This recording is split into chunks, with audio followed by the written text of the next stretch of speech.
बर्फ से ढकी हुई कश्मीर की वादी, शाम का वक्त और हल्की सी बारिश। आर्यवर्धन एक छोटी सी झील के किनारे खड़ा होता है। उसके हाथ में एक रिंग होती है जो वो कब से अपनी जेब में संभाल कर रखे हुए था। आज उसने फैसला कर लिया होता है, अब और इंतजार नहीं। अनु धीरे धीरे उसकी तरफ आती है। उसकी आंखों में थकान भी है और प्यार भी, लेकिन कहीं न कहीं एक गहरी उलझन भी छुपी होती है। आर्यवर्धन उसका हाथ पकड़ता है, गहरी सांस लेता है और बोलता है, अनु, बहुत कुछ देखा हमने, दर्द, डर, मौत का साया, लेकिन हर मोड़ पर सिर्फ तुम थी जो मेरे साथ खड़ी रहीं। मैं तुम्हारे बिना अपनी जिंदगी का तसव्वुर नहीं कर सकता। वो रिंग उसके सामने करता है। मुझसे शादी करोगी? पल भर के लिए वक्त जैसे थम सा जाता है। अनु की आंखों में आंसू आ जाते हैं। वो हाथ पीछे खींच लेती है। Sir, Aryavardhan, please. आर्यवर्धन हैरान रह जाता है। अनु, क्या हुआ? अनु का गला भर जाता है। मैं आपसे बहुत प्यार करती हूँ, शायद अपनी जान से ज्यादा, लेकिन मैं हाँ नहीं कह सकती।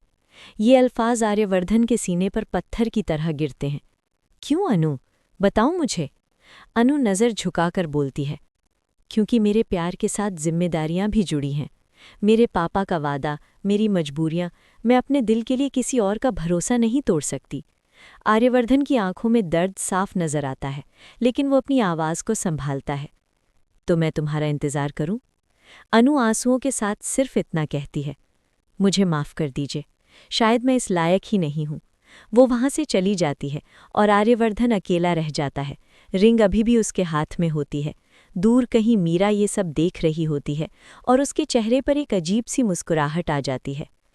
मोहब्बत का इनकार हो चुका है, लेकिन कहानी यहीं ख़त्म नहीं होती। आने वाले एपिसोड में प्यार, साजिश और सच का सबसे बड़ा इम्तिहान होगा। शाम का वक्त होता है।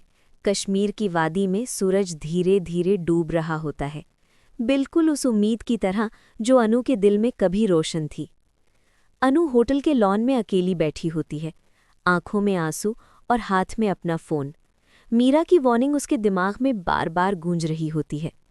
तभी अचानक आर्यवर्धन उसके सामने आकर खड़ा हो जाता है। तुम मुझसे दूर क्यों भाग रही हो अनु? अनु घबरा जाती है। मैं भाग नहीं रही सर, बस सब कुछ मुश्किल होता जा रहा है। आर्यवर्धन उसका हाथ पकड़ लेता है। मुझे सच चाहिए, सिर्फ सच। अनु गहरी सांस लेती है और फिर बोलती है, मीरा ने मुझे धमकी दी है। उसने कहा कि अगर मैं आपकी जिंदगी में रही तो आपको नुकसान हो सकता है। आर्यवर्धन का चेहरा सख्त हो जाता है।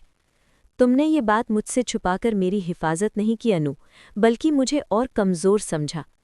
इसी वक्त मीरा भी वहां पहुंच जाती है। बस करो आर्या, तुम इस लड़की के झूठ में फंस चुके हो।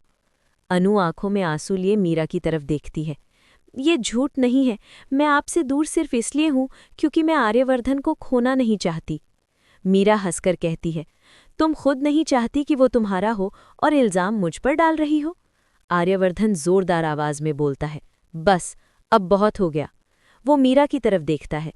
अगर किसी ने अनु को धक्का दिया है तो वो तुम हो मीरा। मीरा का चेहरा पीली पड़ जाता है। आर्या, मैं तो सिर्फ तुम्हारी भलाई चाहती थी।